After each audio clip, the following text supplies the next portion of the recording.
You're listening to the Human Story Podcast, conversations on the all-encompassing human experience. This is brought to you by Yoked Media.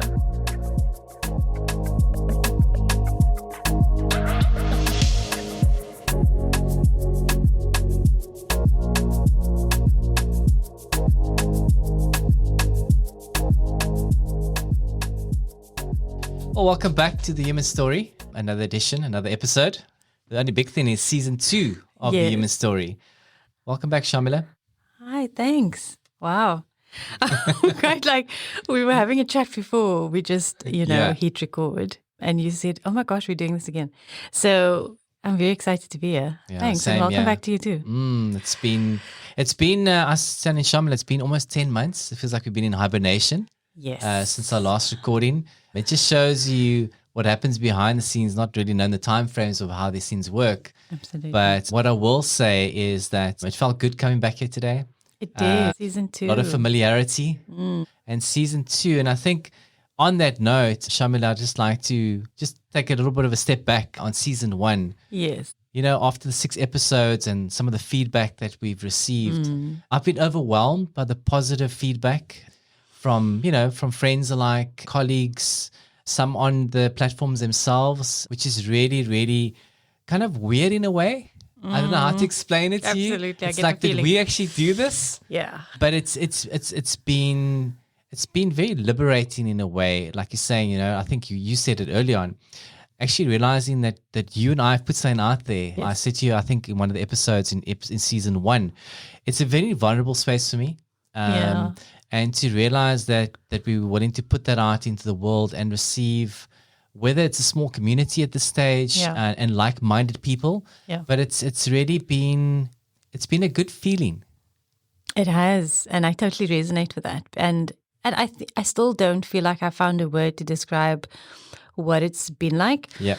But exactly that. And I think I was saying to Lincoln earlier on that I will still have people come. I haven't seen them in a while, or a client who's popped up maybe after a month of not seeing me will say, I listened to your episode on, relational intelligence or self-awareness. Yeah. And then I kind of go into shock again and I go, oh, you were.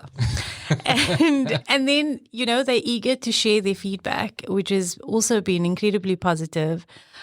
And it's been a joy. It's been a real joy to listen to it. Yeah. And again, it's somewhat surreal, to experience that. And I don't know about you, but I tend to get involved in things. So anything that I'm putting out into the world, whether I'm creating a workshop, doing a podcast, whatever. And when it's out there, life gets busy, but also, I kind of move on from it. And then you kind of drawn back to this, oh, okay, hey, your podcast's out there. And this is really what resonated with me. This really struck me. And then, it's a great reminder. So it's been wonderful. It's really been wonderful. And I'm so grateful. And, just an opportunity to say thank you to everybody who's been listening. Yeah. And for sharing, for being willing to share your feedback with us. It's really wonderful to hear that and to know that our intention has come through. Yeah, I think, Shaamiela, just something that came to mind, I think for you and I both, I know it's quite something that stands out for us doing community work in some other way. Yeah. And if you think about it, this, in a sense, is community work. Yeah. And we've benefited in the past from similar type of projects. Yes. So in a way, it's kind of us putting this out in the world, and hopefully it'll touch, even if it's one person, and affecting your circles. Yeah. And so just on a personal note, I think if I look back and I've listened to some of the episodes again, because someone might have popped around and said, Lincoln, thank you. On this episode, I like this part about the episode. And, Shaamiela mentioned this little nugget, which I really enjoyed. So it was nice getting that feedback. But I think if holistically for me, if I look back at season 1, and I've always said to you that, part of my therapy journey and some of the healing that I'm currently doing, I think part of the work that we've done, the research we've done for season 1 has helped me realize how far I've come. I think as human beings, we're always worried about the next thing and how far we should be. Right. But we don't take a step back and reflect and go like, you know what, if I look back a year in my life at some of the things that I was struggling with perhaps, or things that I know that I just wanted to do better in certain areas of my life, I've come a long way. Wow. And I think that's the important part to go like, You know, it's not about a situation about the human experience, because we're all flawed in some other way. But it's to go like, I'm doing better than I was yesterday. And I think that's what I want to say to listeners. Like, if you've come on board, you've listened to an episode and you go like, hey, I really resonated with that, and that's great. And in some other way, you've taken something from the episode and go like, it's actually offered some kind of value back to me. And I think that's what it's all about. Yeah, I love that. Such a beautiful reflection. And what's interesting is that what you've just reflected on seeing within yourself, I see within you. Wow. Do you know what I mean? Like, I see that, and it's so obvious because you are so dedicated to self-work and to growing as a person, that's obvious to me. But there is something about us acknowledging that for ourselves that it feels like you're saying. Got you. This evolution, you know, of where I want to be. And then the process of getting there. So maybe what's really wonderful about it is, even for myself, listening back to the episodes. So what I did was, when we released episodes, on the day that we did, I would obviously be doing the social media posting. That's it. And you'd let me know, okay, we've posted. And then I would listen to it again, because I wanted to be sort of alongside the listeners. Got you know, you. this is a new episode that's out. And just be sort of just vibrationally somewhere aligned with that, and be, okay, this is out in the world now. How am I hearing it now? And of course, it's different, you know, and you think back about the time that we were in when we recorded the episodes, where we were both at individually, together as a team. And that's been quite an interesting thing. And it's, I don't know if the word is proud. Like, I mean, there is a pride, but I don't know if that's necessarily the word. It actually just feels like such an alignment.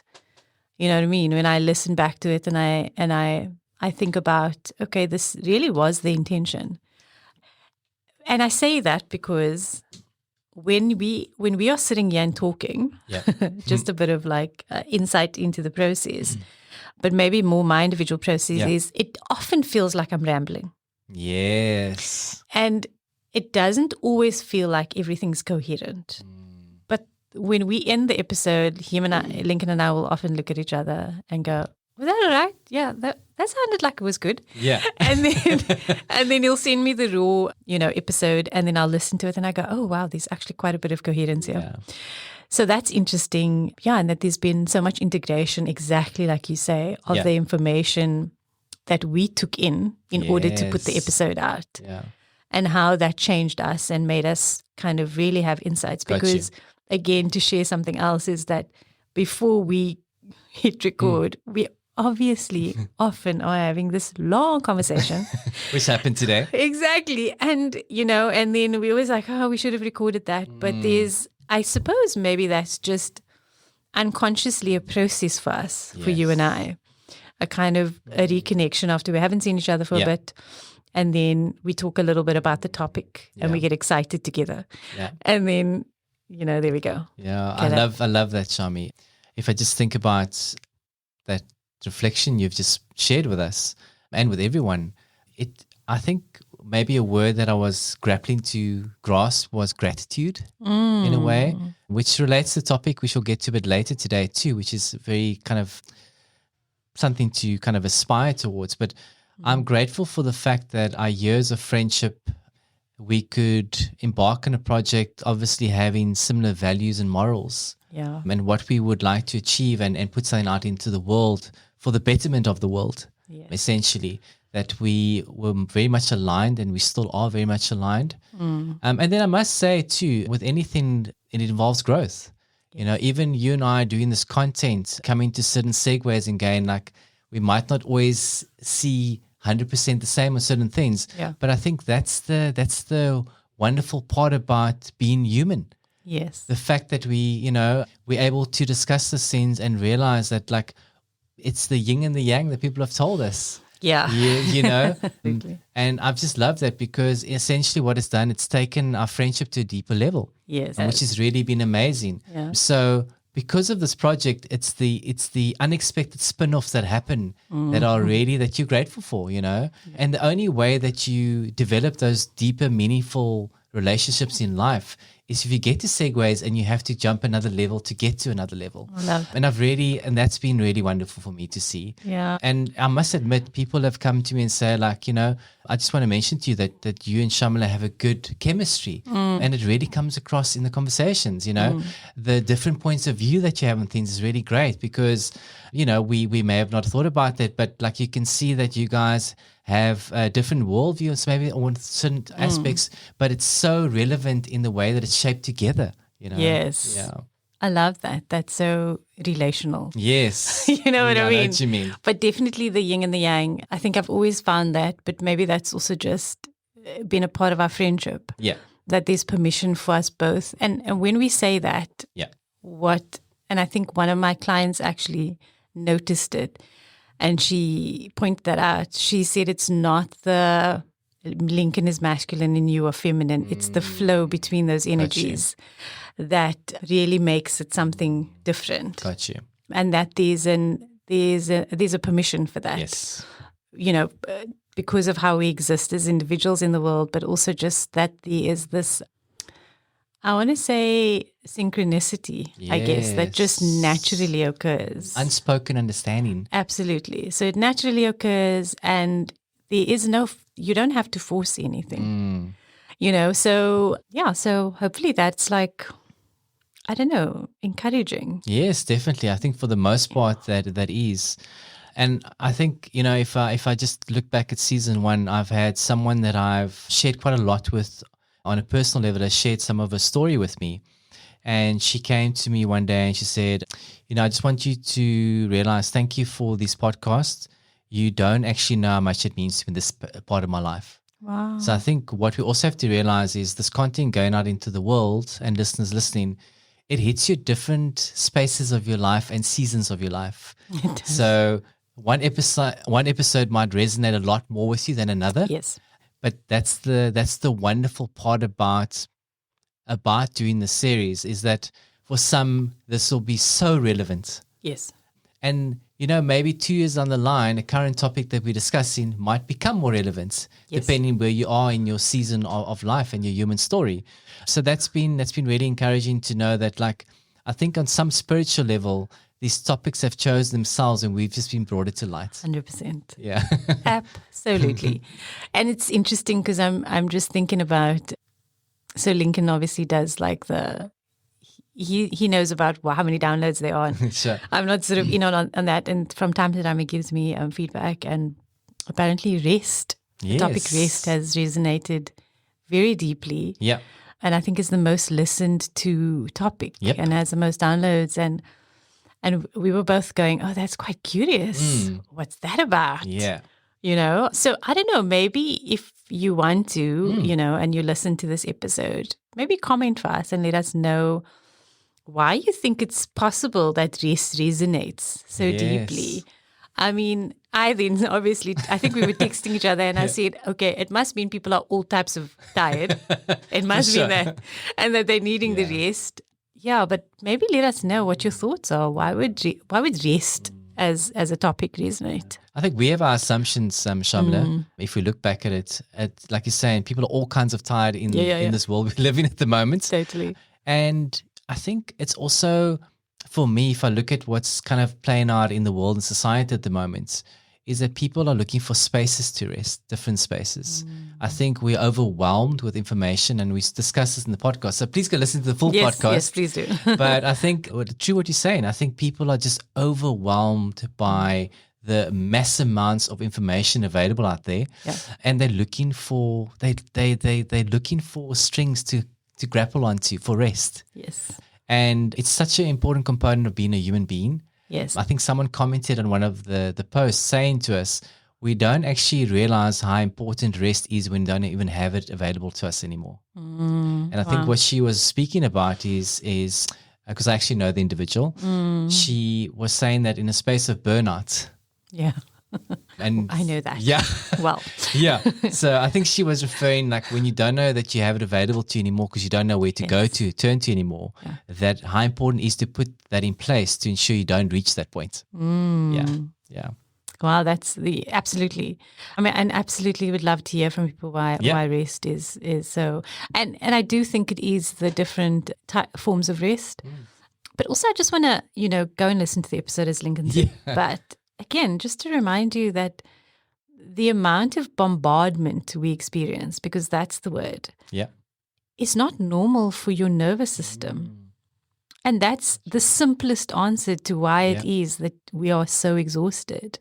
We're not supposed to be plugged in every facet of our being in the way that we are. Yeah. So it's simple, but it's also a little bit complex. So go listen to the episode. But hopefully you can simply disengage. Yeah. One final comment, Shaamiela. Yes, it's just for listeners to think about it. And I find it quite interesting. There was a gentleman on some deserted island. I got no idea where it is in the world. But essentially what happened is he had to be like a caretaker of this island where it's only himself on this island, right? Wow. It was no man is an island. Isn't that a saying?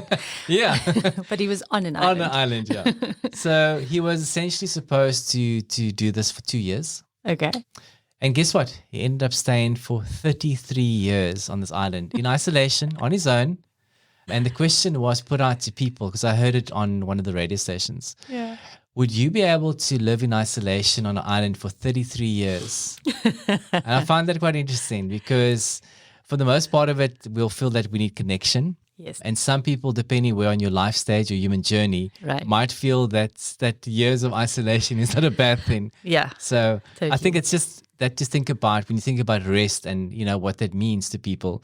But, some of us kind of need more isolation to be able to rest than others. And some people feel connected around a community. So, rest might look different. So they were saying, go listen to the episode. Yeah. So it can be even more of a most listened to topic. Yeah. Shaamiela. Yes. On today's topic. When I reached out to Shaamiela for the first episode of season 2, and I said to her, Shaamiela, what do you think about this topic? So I was awaiting some apprehension, I guess, in some way or other. That's funny. I could actually feel that in the Really? text because we were texting. Yeah. Yeah. That's So I was funny. like, I wonder how she's going to take to this, asking this. But I wouldn't say thankfully, because I'm not sure if a lot of people will thank us for bringing up this topic. Maybe not now initially when you mention it. Yeah. I want to say that it is quite a deep topic. Yes, it is. It is a deeper topic. Than we think. Yes, deeper than we think. There we go. That's very important that you mentioned there. Do you know what I mean? Yeah. Yeah.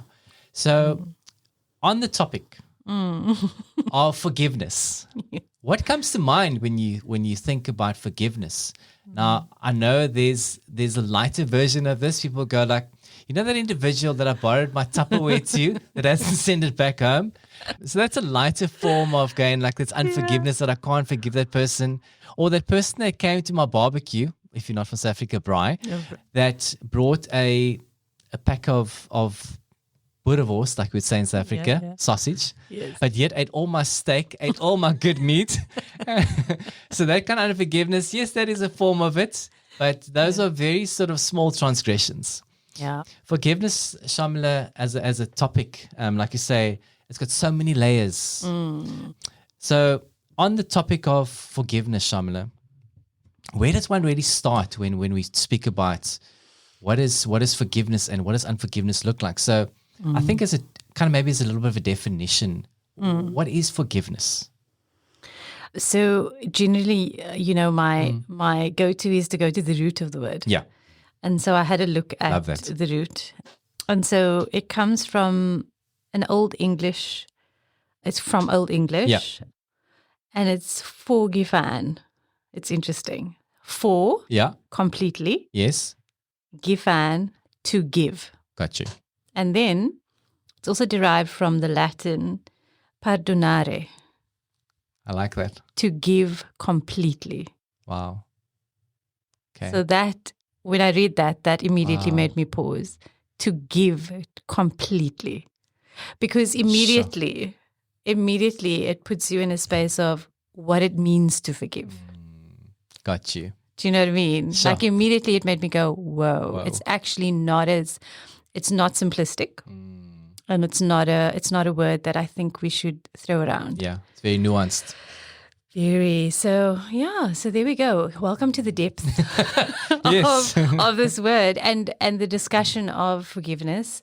So when you did suggest the topic, aside from looking at the root word, which came a little bit later, my instinct is always to go to where am I with that? Got you. Where am I with that? Where have I experienced that? What has my experience been of that?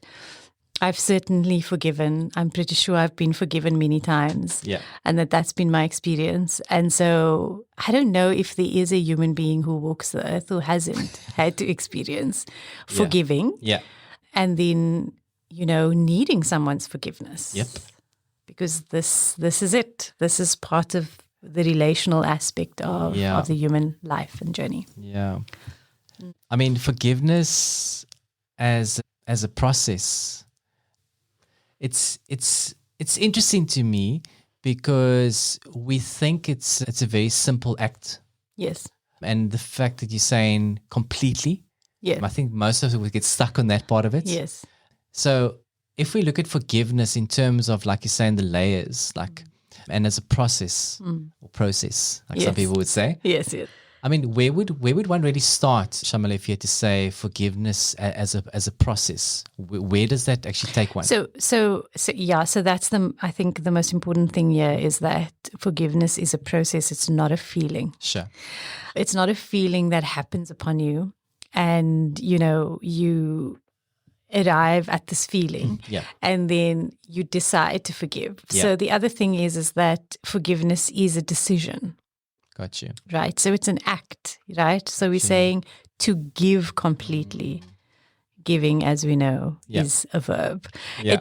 It's something that you're actually doing. It's an act and it's a decision.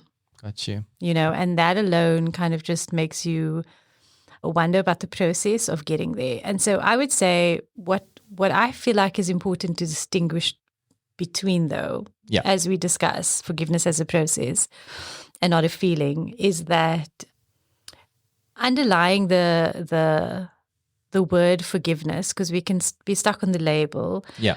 The process means that whatever emotion and feeling associated with whether you were wronged, hurt, or there was a loss, you're right, whatever that emotion, feeling associated with the incident or whatever happened, that's what you're processing.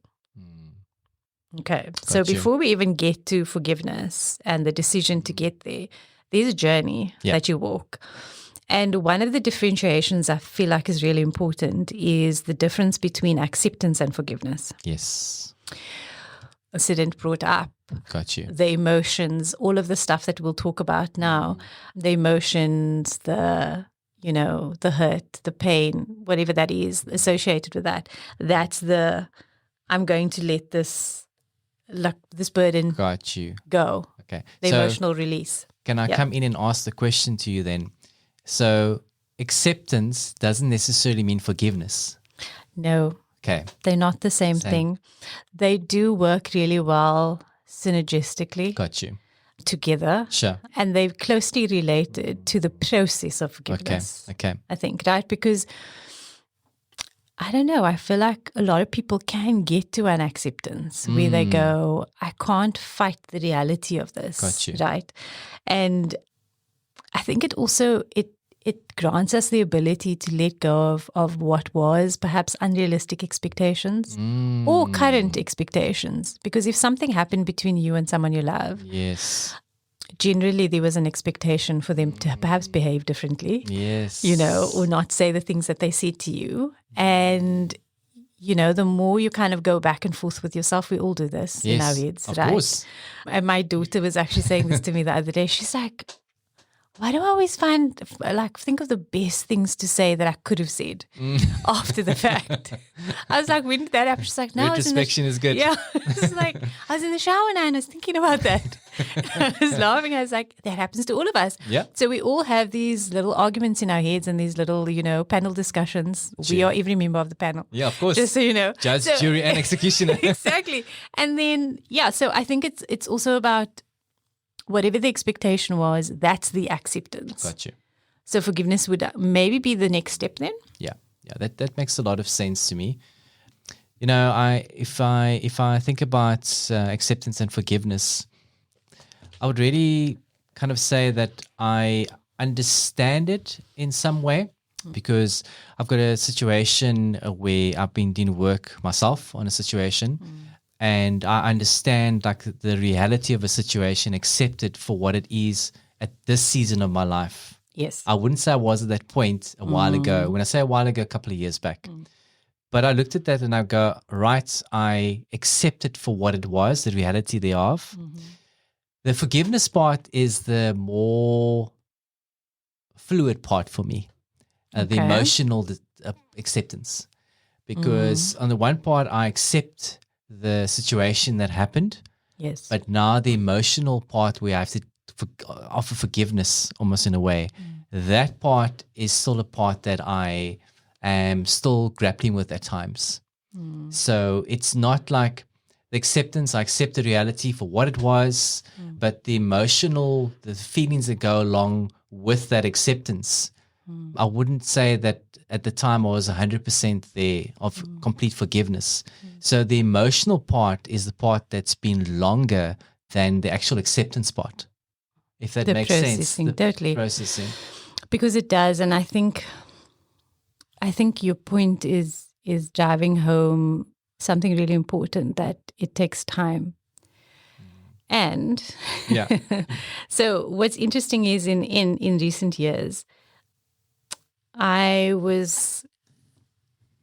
think from a personal experience, I started noticing how, well, I mean, I kind of noticed it for a while, but I suppose when it's personal, you notice it more intensely. Sure.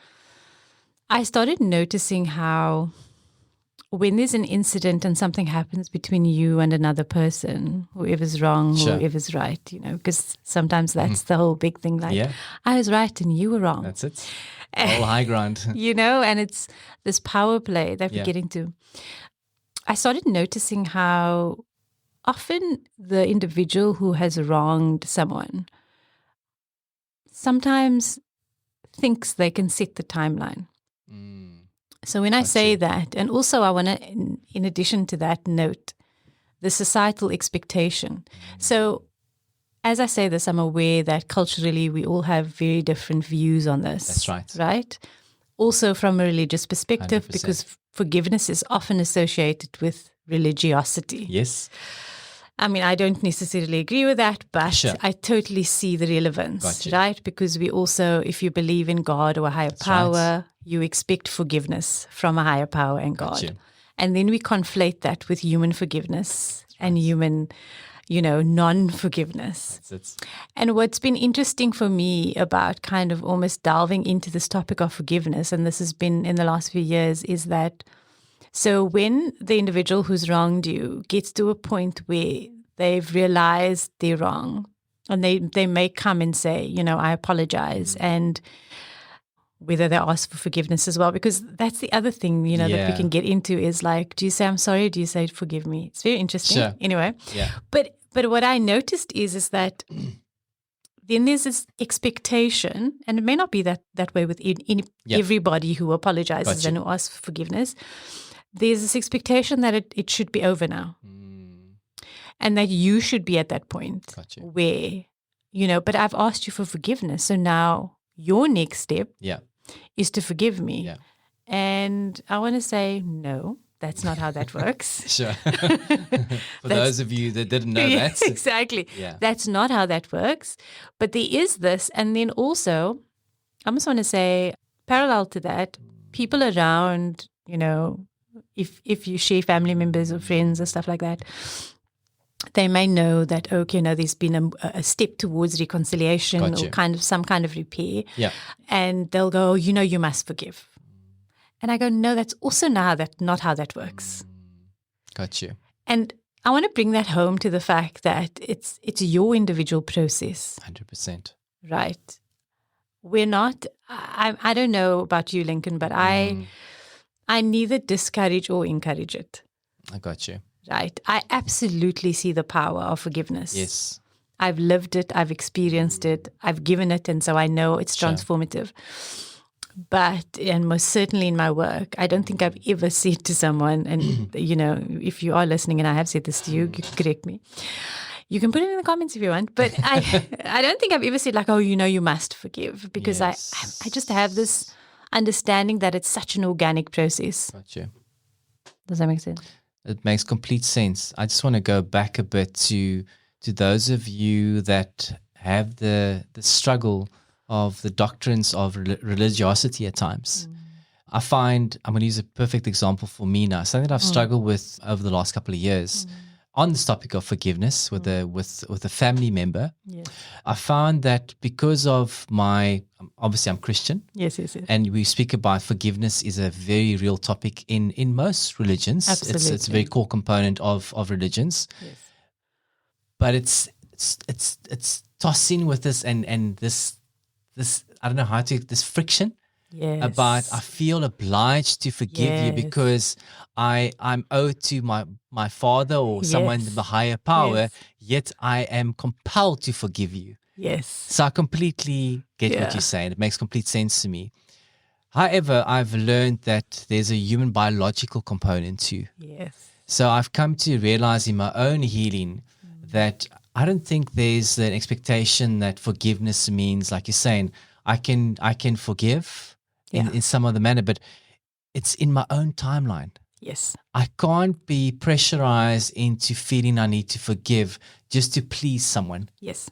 So, then it's this whole appeasement thing. And again, you're not being kind to yourself in a way, because it's that people pleaser part of us where you feel like, well, you come into me now, I expect you to forgive me. Yes. So now it's on you to forgive me. Yes. Because you say you supposedly, if you are a Christian or whatever your belief system is, so now that's the right thing to do. Yeah. No, but don't take a small component of something and make it the truth. Absolutely. Okay. So I think we have to realize that, like Shaamiela was saying, it's a process that is not as linear as we think it is. No. It's very convoluted in a way. Yeah. Yeah. And I absolutely like what you're saying, because I do absolutely get that, as a Muslim, how can you not forget? Sure. Forgive, and forget. Because, some people will have the audacity of saying you must forgive and forget. Yeah. Then I'll be like, oh, wow, no pressure there. Sure. So, and I get it. And I think, again, both of us being practicing in our religion, we do practice these things, and we of course give reverence to it. Sure. And but we also at the same time acknowledge the human journey 100%. and also the human experience of this, and the human experiences conflicting emotions. Yeah. And so processing something like anger, I'm just thinking about this beautiful quote in this article by Bethany Webster, and she said, when fully felt without a particular narrative or story, anger has a purity to it that is a straight line into truth. Wow. And that's really profound, because I think oftentimes when we forgive, we're needing to let go of anger and resentment. Yes. That's generally the feeling associated with it. I mean, there could be variations: disappointment, you let me down, you abandoned me, you rejected me, whatever that is. But generally, we're needing to let go of anger and resentment. And this idea that we can spiritually bypass, because I think that's what happens. Yeah. When you are told as a Christian, or I'm told as a Muslim, I need to do this, people are, without intention, often encouraging you to create some form of spiritual bypass. That's right. And ignoring that there's an emotional component, an emotional processing component that's still taking place for you. 100%. And so this guilt, the guilt of like, well, if you were, a true servant of God, then you would forgive. Yeah. And I was listening to a talk once, and this, who was a scholar himself, and I loved what he said because it was so funny. I just laughed and I was like, right on. Yeah. Because he said, okay, so you're telling me, because the line is always, if God can forgive. Then and so he's like, well, how do you know that God is going to forgive it? Yeah. But you want to hold me to that standard. Yes. Like none of us actually know God's doings. You know what I mean? That's out of our hands. That is divine realm. Got you. like a sovereignty that's beyond our comprehension. There we go. Which is interesting because as I was reading about this, I was taken back to a book by Caroline Myss. Oh gosh, the title is so beautiful, but it's Defy Gravity. Got you. And essentially, like, she encourages you to explore living like a mystic. Got you. You know, I mean, that's high level spirituality. Anyway, so essentially, she spoke about how even forgiveness has a component, according to her, of something that's actually outside of the human. That's it.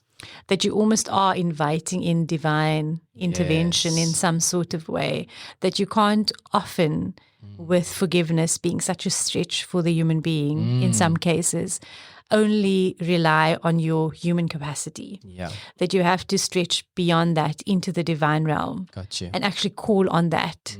And I think that's quite profound. I love that. That's such a great analogy. I also think, like, if you think about the core component of being human and why we feel grievance is many times because of vulnerability. Yes. The skin we're in, it's fallible. And many often we walk into spaces where we don't know how to express the vulnerabilities of things. And I think large part of getting to a point of like grievances, whatever that is, you know, the grievance might be in your own interpretation thereof, what it may be. But like, I mean, no one's saying don't act on the emotion at times. Like, if you drive on the highway and a guy drives in front of you, pull the finger if you need to for 5 seconds, but get over yourself. Right. You know, to drive after someone and go stop him at a mall and confront him at a mall. I mean, that's ludicrous. Yeah. Yeah. You know, if you think about it, if you live in hindsight, if you go think about doing that, and obviously how brave people are, I mean, is that really the wisest thing to do? True. As a smaller form of a grievance. And I mean, grievances, they do get larger with times. I want to say, Shaamiela, I read a very interesting article, and I want to just sway slightly to the left for this. This guy, he is an expert. I can't get to the name now. Maybe if I get to it later, but I'll just mention what he mentioned. He says that this guy is an expert on the topic of forgiveness. And he says that many times we what's the word I want to use? We cover up justice with revenge. That is a word. And he says, you know, what is interesting for him is, give a bit of his background. He was bullied as a young boy. And he almost got to a point where it was like mass destruction, where he literally got to a point where he wanted to confront his wrongdoers and literally do a mass murder and shoot them. Wow. He said, but in the instance where he stopped and they didn't actually know who he was, literally chased after them because of something they did to his family. They couldn't see it was when the lights were shining towards them. And at the time he opened the door, he pulled a gun. He said, but there was some divine thing that happened to him. He realized in 5 seconds' time, my life would not be the same as what it is now. Yep. And he said he's glad he had that revelation at that time. And he says, but what happened is he was quite very good at writing and quite intellectual. He went around without having forgiveness as being a bully. He became a lawyer. And he used the justice part of being a lawyer to actually just condone his acts of getting people because he felt like he was doing justice. So he says, and when he asked his psychologist friend, in the DSM manual, like, what are the traits of someone that has addiction? Like, how many, in fact, I mean, you would probably know more. I think there are 9 that would define you as being addicted to something. Like, right? True. And he says, even though he changed the word from addiction to revenge, he had 8 out of the 9. Wow. So he realized that revenge is very strong for people that have been supposedly done wrong in your own doing or in your mind of something of being. I'm thinking about the amount of space it takes up, because if we're comparing that to addiction, it's an obsession. Yeah. Essentially, right? So there's an OCD component to addiction, an obsessive compulsiveness, right? And if we're saying that that's how revenge lived within him. Got you. then it makes total sense that it took up so much space, energy, and probably of his, mental capacity. Sure. Thinking about it and then planning it, and then, as you say, divine intervention. But wow, that's profound. Yeah, we don't promote political things, Of course. but I want to use I'm basically just verbatim saying what he said. And he's an American. Right? Okay. Yeah. So I kind of feel more justified for saying this. Yes. He said, what happened in 9/11? Yes. When the Twin Towers were bombed. He says, well, what happened was America kind of in their justice of getting the right thing, they just went and took revenge and did exactly the same thing as what someone would say that, So he says we must be careful what we cover up as justice as actually being pure revenge to people. So that's an interesting idea, because many years ago, my cousin's husband, who's he's a very popular scholar and teacher, incredibly so. And he spoke about how he was talking about justice as a concept, and he was saying it's really difficult for human beings to exist on earth when they can't see justice being done. Yeah. And so when we talk about the divine component, and I think part of what Caroline was speaking about and what's also kind of enlightened my own understanding of this topic, but also the experience of it, because it's such a visceral experience that you have as a human being, is that you do want to see justice done. And we want to see it done in our time. Yes, 100%. There's so much happening in the world. And I myself have said, I want to see justice done here now, Got you. And I think that's an appropriate form of anger or an appropriate form of upset, but still that's not in your hands. Yes. Right? You could totally take it in your hands. Yes. Like many people do. And as that example that you made, but, the question is always going to be kind of, where does that leave you, And it just made me think about this idea of justice being the scales have to balance, essentially. Yes. Because that's what it's about. The scales have to 100%. balance. And, his ability to, because what's profound about that is the transformation of his experience. And that's really the power of, I think, forgiveness, is that it has a transformative component. That's it. And in previous episodes, you might have heard us speak about the point of power, and the reason we have power is because it creates transformation. That's it. And when you think about forgiveness or not forgiving, or anger, whatever that is, whatever's happened, there's often like a helplessness that you feel, right? Because generally, what you feel is that the power lays with the other person. Got you. They carry this, whatever they've done to you or whatever they've perpetrated toward you. Sure. They sit with the power. And so forgiveness is about reclaiming the power. I think one of the important things around the process of forgiveness, but also, again, this timeline, the connection of the individual coming to you and saying, apologizing and asking for forgiveness. This idea that, you don't prematurely forgive. Because, I've seen it before. I think I might have done that as well, before, where you feel like you want to dismiss the experience, or you want to say, you kind of, or sometimes even give into the pressure of needing to forgive the person. Got you. And what that looks like is always so interesting to me, because I think, I know, and I know we've heard this many times, that I think most people think that looks like a continued relationship with a person in the same way. Got you. Right. That. That's always been something that's spoken about with forgiveness. Sure. But this idea that you on their timeline, you pressure yourself. Got you. You don't actually look at the emotional process. I think what you mentioned earlier. Yeah. The difficulty of that and how much time that takes. And then essentially you subdue your process. And you kind of get to a point where there's this pseudo forgiveness. Yes, yeah. And the thing is that, as we know, with any form of genuine and authenticness, it will eventually rear its head. Yes. if you haven't truly worked through your resentment or your anger towards someone, which may be very valid, like this idea that, at some point when someone's victimized you or hurt you or said mean things to you, that you feel like a victim and you feel helpless and you are in despair is completely valid. Yeah. Yeah. It's completely valid that you feel that way. You may need to actually sit in that for a bit. Yeah. I mean, I'm thinking about an experience I actually have. I'm in the midst of. Yeah. So this is why it was interesting when Lincoln said, let's talk about forgiveness. Because I'm in the midst of processing something with someone. There was an incident. And I mean, at this point in my process, I'm not interested in the right and the wrong. Got you.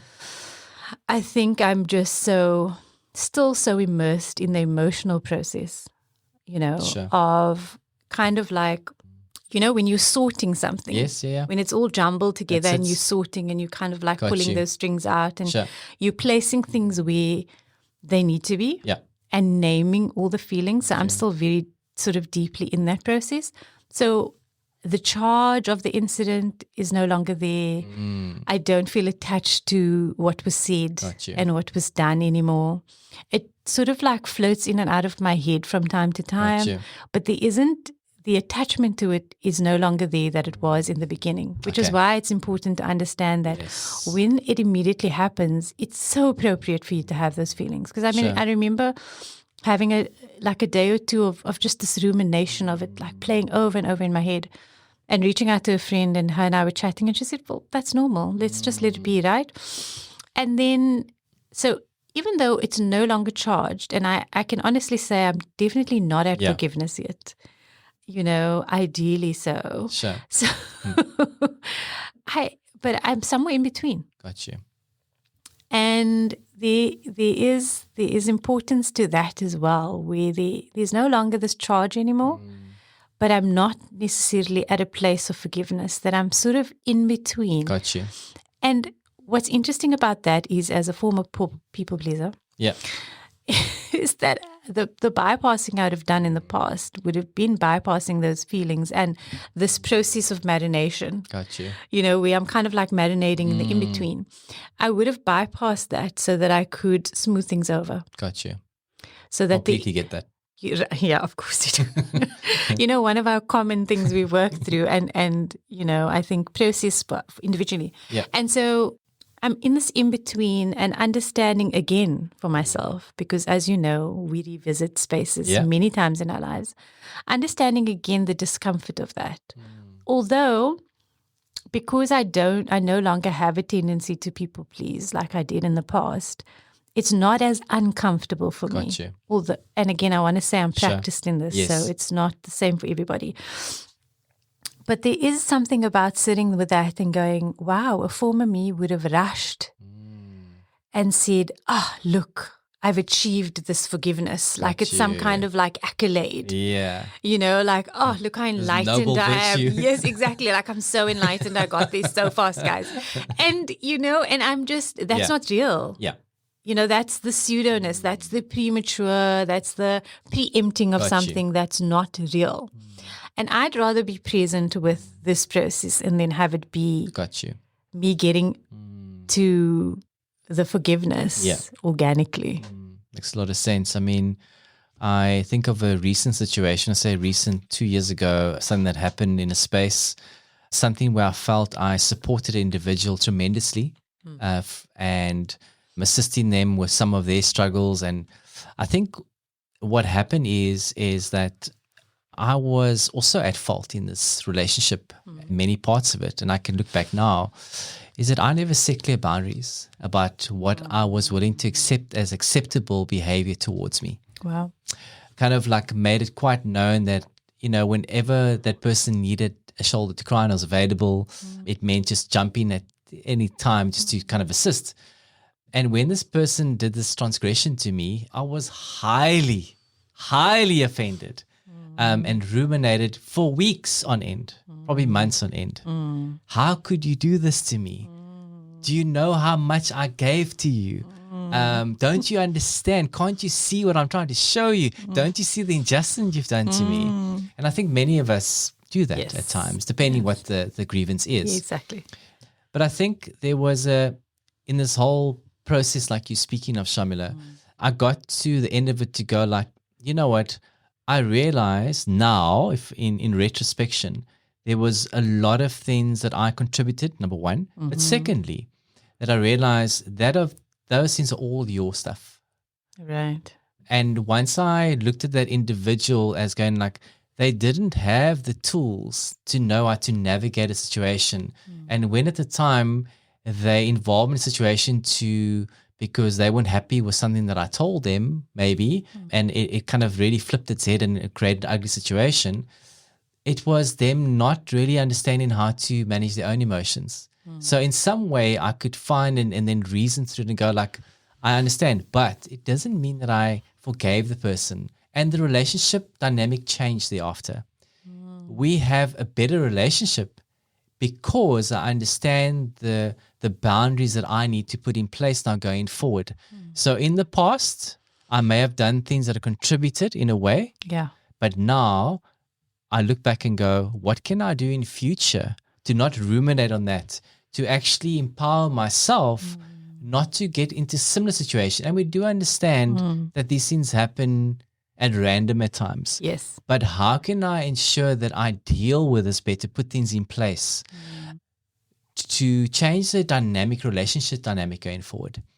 And that relationship for me has done a massive turn because I've asserted that I'm not going to just be the people pleaser and be your doormat when you need me. Wow. So I realized the important part that I needed to play with this relationship dynamic to change it going forward. So, we can't really change the past. No. What's happened in the past is the past, right? But we have a big contribution to make what happens in the future and how we want that to look like. So that was just something I wanted to share in terms of what you just shared now as well. Yeah, I think it just points to the transformative power of first of all being present with your process. Yes. And then also how it's that from the quote, it's the straight line to truth. Yeah. Because the truth for you was, okay, let me look at where I didn't set boundaries. Got you. How I treated myself. 100%. Right? And then how this person then from that cue thought they could treat me. Yes. And that's the responsibility that we have. 100%. And so a big part of starting to deal with forgiveness is taking responsibility. Are there parts that you are responsible for? I do want to say this very, very clearly, though. Yeah. There are definitely situations where you have no part in it. Yes. Definitely. Where you are completely the victim. True. Or you have been hurt, Yes. and wronged. And we're not talking about situations like that because that's a very different process. Got you. Yeah, I mean, however you seek meaning in that, that's it. And again, we're talking about, as you said, the level of the grievance, the intensity, whatever that is, it's so different. Yeah. But I think that it's the idea that you kind of like you remain in your integrity. You know what I mean? Until you get to that point. It's 100%. Like you remain in your truth about that I'm still processing this. I may want to get to a point. And so that's it. I think depending on the relationship or who the person is or the incident that happened, you may even get it, be at a point where you can say, like, I want to get to a point where I can forgive you. And I want us to repair this, but I'm not there yet. Oh, I love that. That's like the intentionality of where you want to get to. Get to. Yes. Yeah. And then also, you may not want to get there. You may not want to, you may not even see a future for it. Got you. It may be something that's without, it's not within your grasp. You can't actually see how this would transform. But just allowing yourself to follow the process. I mean, forgiveness is the ultimate liberator. True. If we're being honest, right? But it's only liberating if the process is authentic. I agree. And you've processed everything that comes with whatever happened. Yeah. I love what I part of our research, I can't get to the name now, but basically this guy is also quite a forefather of this topic of forgiveness. And he speaks about, he's got a friend that's a neuroscientist. Yes. And this guy does also spinal surgeries. And he was saying that many of his clients experience pain as well, right? But many of these clients also have a lot of unforgiveness too. So the physical memory that our body holds to unforgiveness. That's quite interesting. But he said, the neuroscientist said, he asked this guy's psychologist, this guy that does the research, and he asked him, I've got many of my clients saying, how do they get to this point of forgiveness? Because they have these parents that treated them really crappy from 6 years old. And they are now 40 years old and they still can't get to a point where they can find forgiveness. And his answer is probably not what you'd expect, but it's maybe throws a different light to things. And he said, at the end of the day, he can understand the justification for thinking that. There's nothing wrong with that. But he says, we also have to get out of our own heads as well at times. And realize like those people are not different people to, number one, your parents. Okay. True. Number two, you're not going to change that old person now. No matter what you do, whatever you want, it's not going to change the situation. And stop shifting your blame to others to make the changes that you need to do.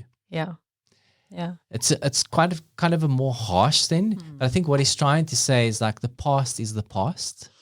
And he understands justified how you feel. But if you're going to ruminate until you're 75, you've given up a good life that could be lived because you're living in the past. Incredible. Absolutely. And it makes me think about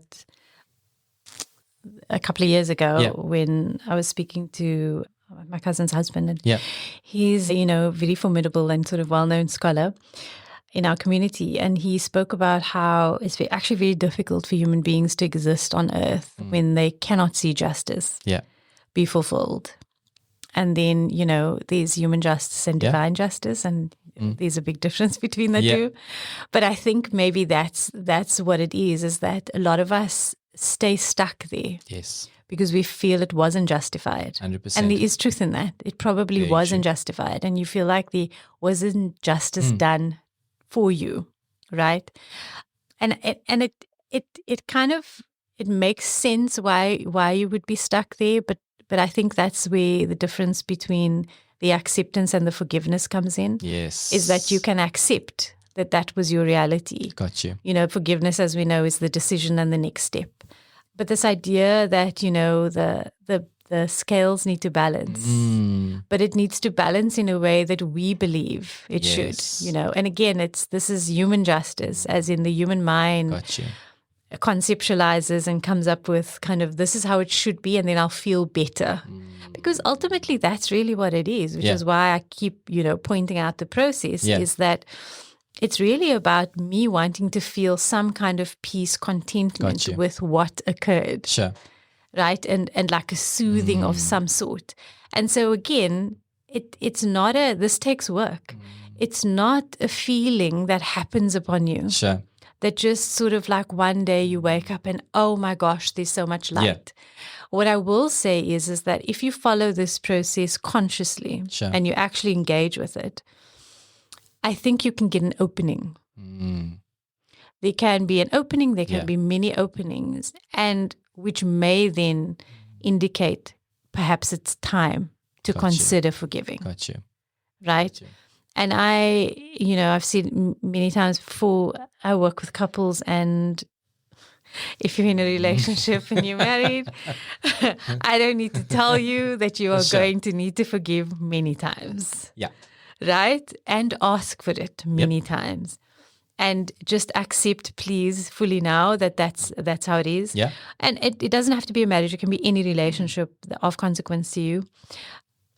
And so this is sometimes the impasse we get to. Is that you're absolutely right. There was so much wrong done to you. This was not acceptable. This individual maybe has apologized, maybe has not. Because that's the other element, is that we know, right, and we can sense when an apology is true. Got you. when I feel, and this is generally just a general rule, is that when you sense that someone can see how they've hurt you, generally you can move on. Got you. Generally. Yes. Again, there's exceptions to this. Sure. But if you feel like there's been remorse, there's been regret, there's actually wow, I hurt you. Got you. There's a deep resonance that happens for you and you're actually able to move forward from that. Yes, got you. But when that doesn't happen, it hangs in the air. And it's so palpable sometimes. And so this is what I see is that we name it and we say, okay, I feel like we're at an impasse now. And can we talk about forgiveness? Can we talk about, is there space for this? And some people, I've had someone in the past say to me, absolutely not. Okay. I will not. Sure. Because it means that it's okay. It's Got okay. you. Like they get a pass, right? Of course, as we now know from much of the theory that's been shared, is that that's not what it means. It doesn't mean that you forgive. That you agree with it. Sure. But that you're willing to give something so that this can shift for you. Got you. Yeah. I love that reflection too.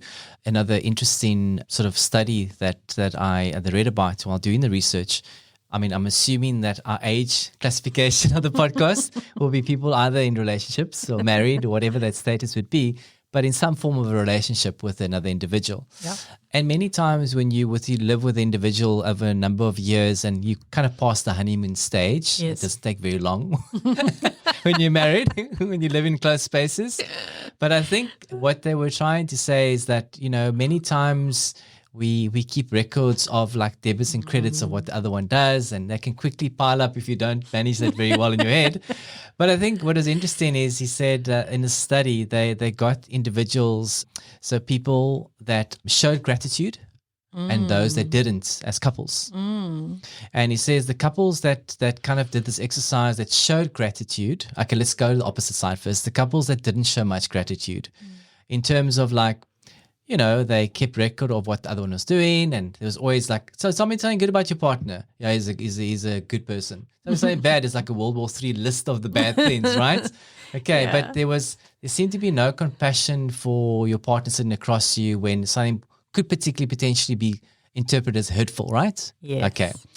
So there was no sort of emotional kind of regulation to show like this is coming out of a out of area of concern or like I'm trying to, show something in a very respectful manner, right? So, but then the couples that show a lot of gratitude as individuals and as a couple, what happened was when they started speaking about some of the things that were positive and negative, when it was a more negative thing, the individual would then turn to their partner and say, are you okay to speak about this?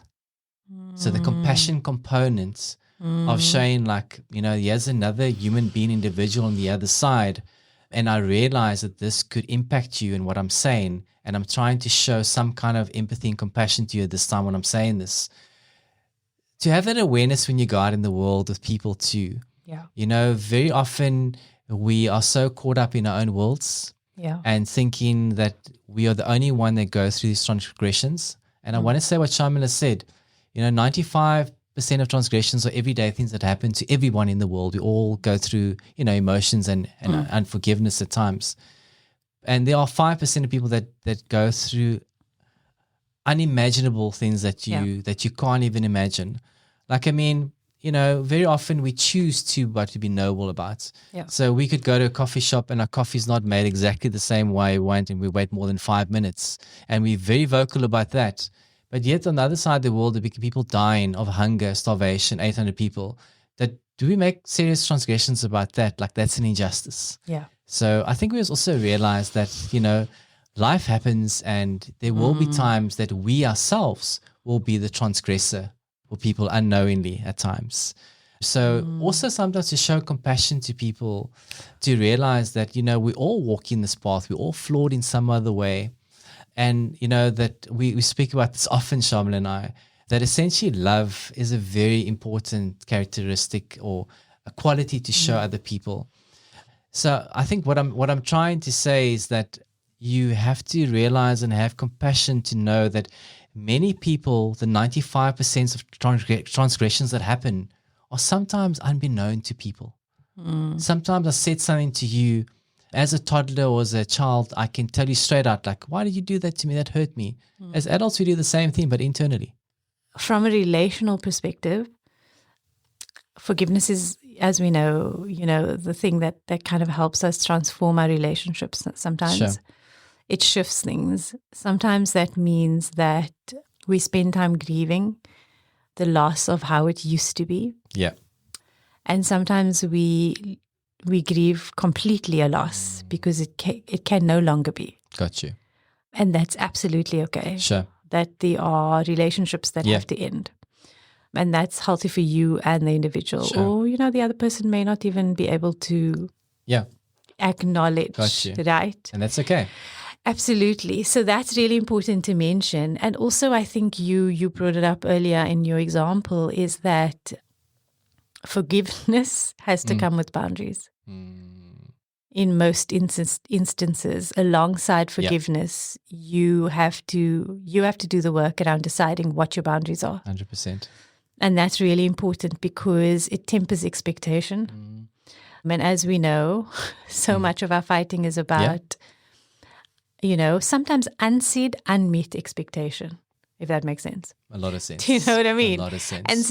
And so I want you to consider that. I want you to consider that alongside the work of forgiveness, that you also look at yourself, take responsibility, and hold the other person accountable, and set the boundary that's going to protect you. It's not going to be a deterrent for anything going wrong, because that's not how this works. But at least you've taken care of yourself in some way. Yeah, and then just to remind you that the root of the word means that we give completely.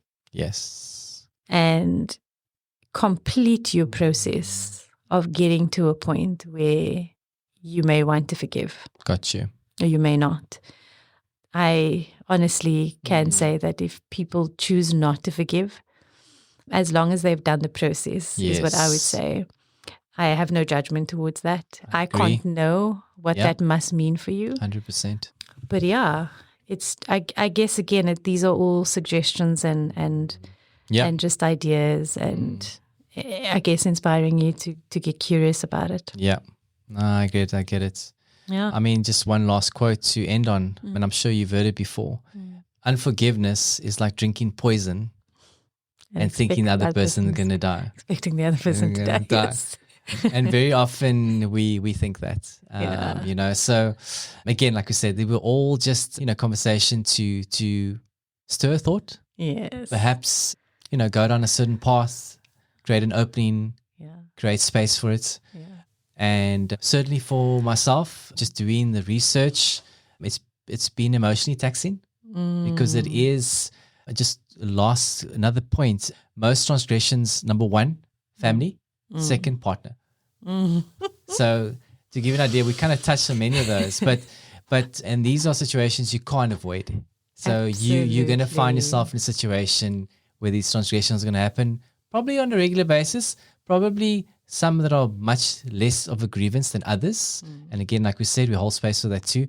But it's just, like I said, it's just interesting. And I think for myself personally, I have really grown on this topic and have a much better understanding. And if it's only been a short space of time that Shaamiela and I have done the research, imagine where you can get to by just putting the work in. Anyway, it was a fascinating discussion today. Indeed. Thank you for joining us. And we hope that we've sparked some question or curiosity. And we look forward to having you join us next time. From myself, Lincoln, until next time. And from me, Shaamiela, sending you love and greetings. Well, that was The Human Story, brought to you by Yoked Media. Stay tuned for more on The Human Story.